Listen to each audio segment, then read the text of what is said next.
ओम ब्री बृहस्पतये नमः। आइए आज हम बृहस्पतिवार कथा को सुनते हैं। भारतवर्ष में एक प्रतापी और दानी राजा राज्य करता था। वह नित्य गरीबों और ब्राह्मणों की सहायता किया करता था। यह बात उसकी रानी को अच्छी नहीं लगती थी। वह न गरीबों को दान देती, न ही भगवान का पूजन किया करती थी और राजा को भी दान देने से मना किया करती थी। एक दिन राजा शिकार खेलने वन को गए हुए थे तो रानी महल में अकेली थी। उसी समय बृहस्पति देव साधु वेश में राजा के महल में भिक्षा लेने के लिए गए और भिक्षा मांगी, पर रानी ने भिक्षा देने से इनकार कर दिया और कहा, हे साधु महाराज, मैं तो इस दान पुण्य से तंग आ गई हूँ। मेरे पति सारा धन लुटाते रहते हैं। मेरी इच्छा है कि हमारा धन नष्ट हो जाए, फिर न रहेगा बांस और न बजेगी बांसुरी। साधु ने कहा, देवी तुम तो बड़ी विचित्र हो। संतान और धन की कामना तो सभी करते हैं। पुत्र और लक्ष्मी तो पापी के घर भी होनी चाहिए। यदि तुम्हारे पास अधिक धन है तो भूखों को भोजन कराओ, प्यासों के लिए प्याऊ बनवाओ, मुसाफिरों के लिए धर्मशालाएं खुलवाओ। जो निर्धन अपनी कुंवारी कन्याओं का विवाह नहीं करा सकते, उनका विवाह कराओ। ऐसे और कई काम हैं जिनके करने से तुम्हारा यश लोक परलोक में फैलेगा। परंतु रानी पर उपदेश का कोई प्रभाव न पड़ा। वह बोली, महाराज आप मुझे कुछ न समझाएं। मैं ऐसा धन बिल्कुल नहीं चाहती हूँ जो हर जगह बांटती फिरूं। साधु ने उत्तर दिया, यदि तुम्हारी ऐसी इच्छा है तो तथास्तु, ऐसा ही होगा। तुम ऐसा करना, बृहस्पतिवार को घर पीली मिट्टी से लीपकर अपना सिर धोकर स्नान करना, भट्टी चढ़ाकर कपड़े धोना। ऐसा करने से तुम्हारा सारा धन नष्ट हो जाएगा। इतना कहकर वह साधु महाराज वहां से आलोक हो गए। साधु के अनुसार कई बातों को पूरा करते हुए रानी को केवल 3 बृहस्पतिवार ही बीते थे कि उसकी समस्त धन संपत्ति नष्ट हो गई। भोजन के लिए राजा का परिवार तरसने लगा। तब एक दिन राजा ने रानी से बोला कि हे रानी, तुम यहीं पर रहो, मैं दूसरे देश को जाता हूँ, क्योंकि यहाँ पर तो सभी लोग मुझे जानते हैं, इसलिए मैं कोई छोटा कार्य नहीं कर सकता। ऐसा कहकर राजा परदेश चला गया और वहां जंगल से लकड़ी काटकर लाता और शहर में बेचकर अपना जीवन निर्वाह करने लगा। इधर राजा के प्रदेश जाते ही रानी और दासी दुखी रहने लगी। एक बार जब रानी और दासी को 7 दिन तक बिना भोजन के रहना पड़ा तो रानी ने अपनी दासी से कहा, हे दासी, पास ही के नगर में मेरी बहन रहती है, वह बड़ी धनवान है, तो उसके पास जा और जाकर कुछ ले आ, ताकि थोड़ी बहुत गुजर बसर हो जाए। दासी रानी की बहन के पास गई। उस दिन गुरुवार था और रानी की बहन उस समय बृहस्पतिवार की कथा सुन रही थी। दासी ने रानी की बहन को रानी का संदेश दिया, लेकिन रानी की बहन ने कोई उत्तर नहीं दिया। जब दासी को रानी की बहन का कोई उत्तर नहीं मिला तो वह बहुत दुखी हुई और उसे बड़ा क्रोध आया। दासी ने वापस आकर रानी को सारी बात बता दी। सुनकर रानी ने अपने भाग्य को कोसा। उधर रानी की बहन ने सोचा कि मेरी बहन की दासी आई थी, परंतु मैं उससे नहीं बोली, इससे वह बहुत दुखी हुई होगी। कथा सुनकर और पूजन समाप्त करके वह अपनी बहन के घर आई और कहने लगी, हे बहन, मैं बृहस्पतिवार का व्रत कर रही थी। तुम्हारी दासी मेरे घर आई थी, परंतु जब तक कथा होती है तब तक न बोलते हैं न उठते हैं, इसीलिए मैं नहीं बोली। कहो दासी क्यों आई थी? रानी बोली, बहन तुमसे क्या छिपाऊं, हमारे घर में खाने को अनाज तक नहीं है। ऐसा कहते कहते रानी की आंखें भर आई। उसने दासी समेत पिछले 7 दिनों से भूखे रहने की बात अपनी बहन को विस्तारपूर्वक सुना दी। रानी की बहन बोली, देखो बहन, भगवान बृहस्पति देव सबकी मनोकामना पूर्ण करते हैं। देखो शायद तुम्हारे घर में अनाज रखा हो। पहले तो रानी को विश्वास नहीं हुआ, पर बहन के आग्रह करने पर उसने अपनी दासी को अंदर भेजा तो उसे सचमुच अनाज से भरा एक घड़ा मिल गया। यह देखकर दासी को बड़ी हैरानी हुई। दासी रानी से कहने लगी, हे रानी, जब हमको भोजन नहीं मिलता तो हम व्रत ही तो करते हैं, इसलिए क्यों न इनसे व्रत और कथा की विधि पूछ ली जाए, ताकि हम भी व्रत कर सकें। तब रानी ने अपनी बहन से बृहस्पतिवार व्रत के बारे में पूछा। उसकी बहन ने बताया, बृहस्पतिवार के दिन चने की दाल और मुनक्का से विष्णु भगवान का केले की जल में पूजन करें तथा दीपक जलाएं, व्रत कथा सुने और पीला भोजन ही करें। इससे बृहस्पति देव प्रसन्न होते हैं। व्रत और पूजन विधि बताकर रानी की बहन अपने घर को लौट गई। 7 दिन के बाद जब गुरुवार आया तो रानी और दासी ने व्रत रखा। घुड़साल में जाकर चना और गुड़ ले आई, फिर उससे केले की जल तथा विष्णु भगवान का पूजन किया। अब पीला भोजन कहाँ से आए, इस बात को लेकर दोनों दुखी थे। क्योंकि उन्होंने व्रत रखा था इसलिए बृहस्पति देव उनसे प्रसन्न थे। इसीलिए वे एक साधारण व्यक्ति का रूप धारण कर 2 थालों में सुंदर पीला भोजन दासी को देकर गए। भोजन पाकर दासी प्रसन्न हुई और फिर रानी के साथ मिलकर भोजन ग्रहण किया। उसके बाद वे सभी गुरुवार को व्रत और पूजन करने लगी। बृहस्पति भगवान की कृपा से उनके पास फिर से धन संपत्ति आ गई, परंतु रानी फिर से पहले की तरह आलस्य करने लगी। तब दासी बोली, देखो रानी, तुम पहले भी इसी प्रकार आलस्य करती थी, तुम्हें धन रखने में कष्ट होता था, इस कारण सभी धन नष्ट हो गया, और अब जब भगवान बृहस्पति की कृपा से फिर से धन मिला है तो तुम फिर से आलस्य कर रही हो। रानी को समझाते हुए दासी बोली कि बड़ी मुसीबतों के बाद हमने यह धन पाया है, इसलिए हमें दान पुण्य करना चाहिए, भूखे मनुष्यों को भोजन कराना चाहिए और धन को शुभ कार्यों में खर्च करना चाहिए, जिससे तुम्हारे कुल का यश बढ़ेगा, स्वर्ग की प्राप्ति होगी और पितृ प्रसन्न होंगे। दासी की बात मानकर रानी अपना धन शुभ कार्यों में खर्च करने लगी, जिससे पूरे नगर में उसका यश फैलने लगा। बृहस्पति व्रत कथा के बाद एक दिन राजा दुखी होकर जंगल में एक पेड़ के नीचे आसन जमाकर बैठ गया। वह अपनी पूर्व दशा को याद करके व्याकुल होकर रोने लगा। वह दिन बृहस्पतिवार का दिन था। एकाएक उसने देखा कि निर्जन वन में एक साधु प्रकट हुए। वह साधु स्वयं बृहस्पति देव थे। लकड़हारे के सामने आकर बोले, हे लकड़हारे, तो इस सुनसान जंगल में किस चिंता में बैठा है? लकड़हारे ने दोनों हाथ जोड़कर प्रणाम किया और उत्तर दिया, महात्मा जी, आप सब कुछ जानते हैं, मैं क्या कहूँ। यह कहकर वह रोने लगा और साधु को अपनी आत्मकथा सुनाई। महात्मा जी ने कहा, तुम्हारी स्त्री ने बृहस्पति भगवान का निरादर किया था, जिनके रुष्ट होने के कारण तुम्हारी यह दशा हुई। अब तुम चिंता को दूर करने के लिए मेरे कहने पर चलो तो सब कष्ट दूर हो जाएगा और भगवान पहले से भी अधिक संपत्ति देंगे। तुम बृहस्पतिवार के दिन कथा किया करो। 2 पैसे के चने मुनक्का लाकर उसका प्रसाद बनाओ और शुद्ध जल के लोटे में शक्कर मिलाकर अमृत तैयार करो। कथा के पश्चात अपने सारे परिवार और सुनने वाले प्रेमियों में अमृत व प्रसाद बांटकर आप भी ग्रहण करो।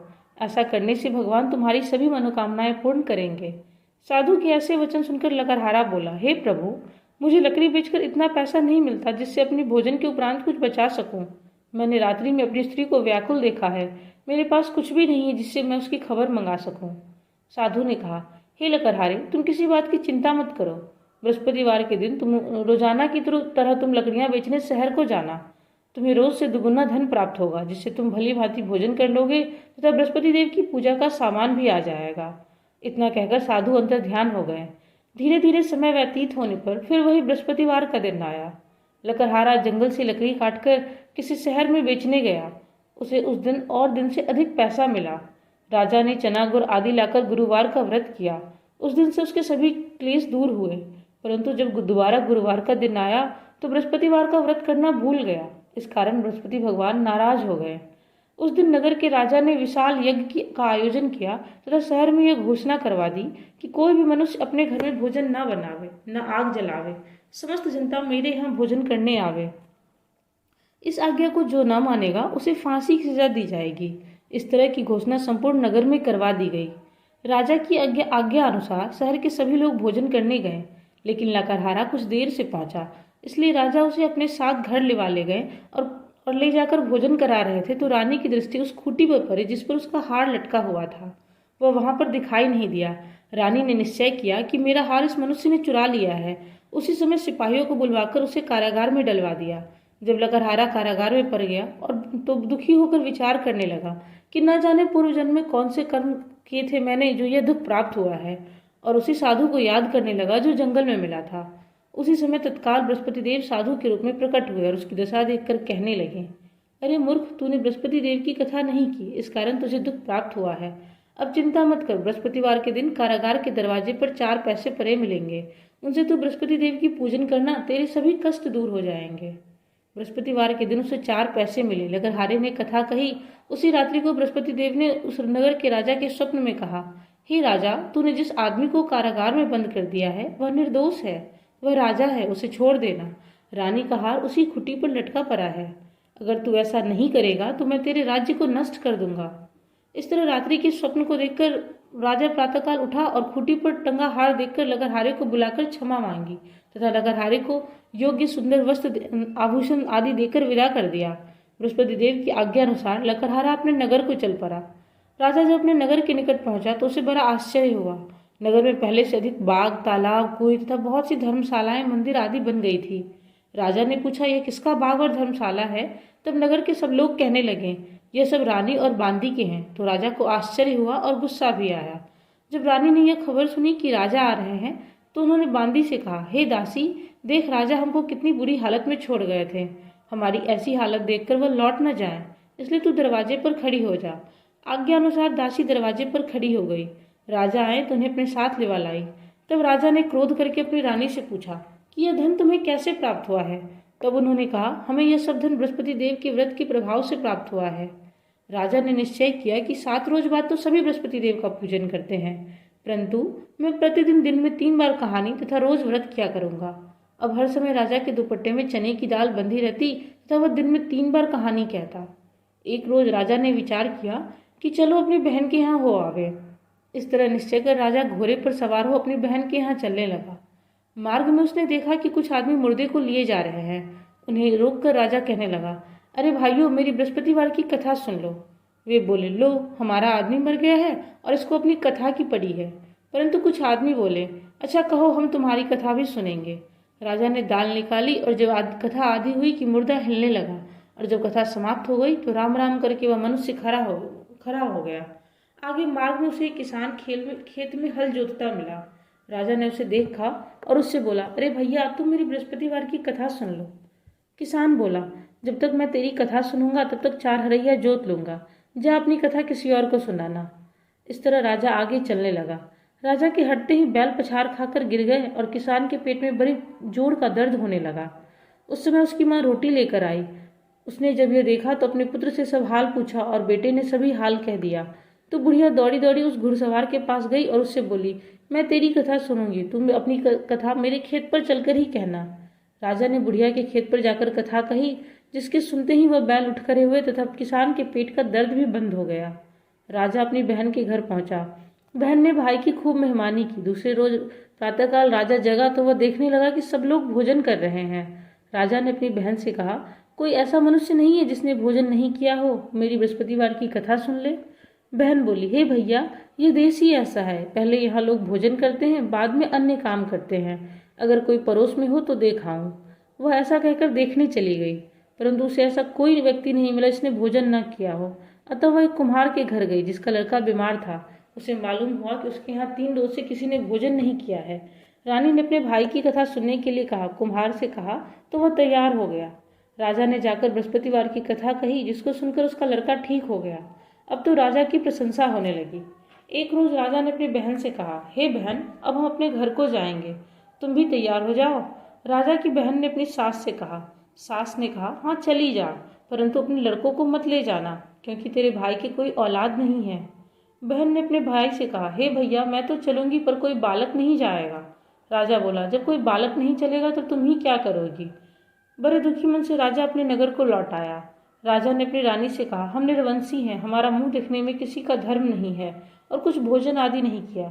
रानी बोली, हे प्रभु, बृहस्पति देव ने हमें सब कुछ दिया है, वो हमें औलाद अवश्य देंगे। उसी रात को बृहस्पति देव ने राजा के स्वप्न में कहा, हे राजा, उठ, सभी सोच को त्याग दे, तेरी रानी गर्भ से है।